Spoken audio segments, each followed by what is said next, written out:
Alright, dinner with Jair in under 3 minutes. So as you can see, if you can't really tell, it's snowing pretty heavily, and I wasn't able to go to the store. I'm gonna title this video "Making a Way Out of No Way" because yeah, I wasn't doing that. So I had some steak with white rice and beans is what I made. These are the ingredients that I used, minus I think one or two things that I forgot.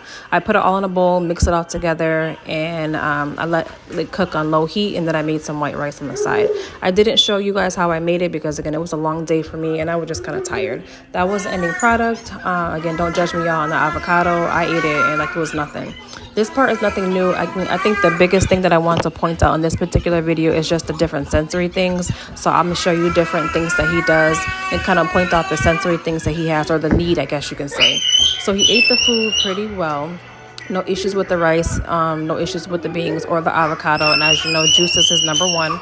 So no issues with that. I think the biggest thing I want to show you, or a sensory thing number one, is like I mentioned, the meat. So certain meats and certain chickens or things like that he does not like. So as you can see here, he had some meat in his mouth. He had it for some time, for a while, and even with me giving him extra food like the rice and beans, he still pocketed the meat.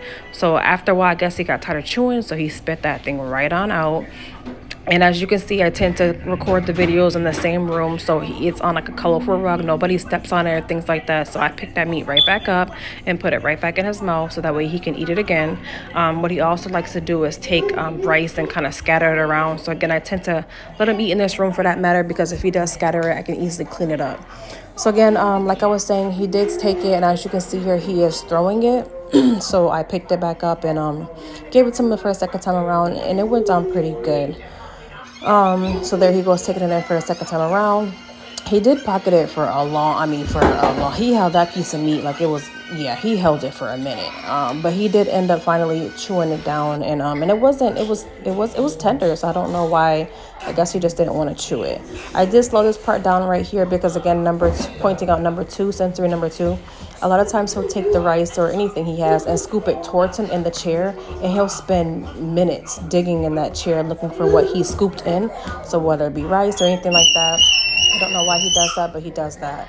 And I think the last thing before the video ends, so when I realized he didn't want to eat anymore, I took him out of the high chair, and I noticed he kept digging in his pull-up. So a lot of times when Jair has like a bowel movement or things like that, again, sensory, he likes to dig in his pamper. Again, not the best thing, but he does do that. So I did clean him up really good, gave him some Jello, and that was that.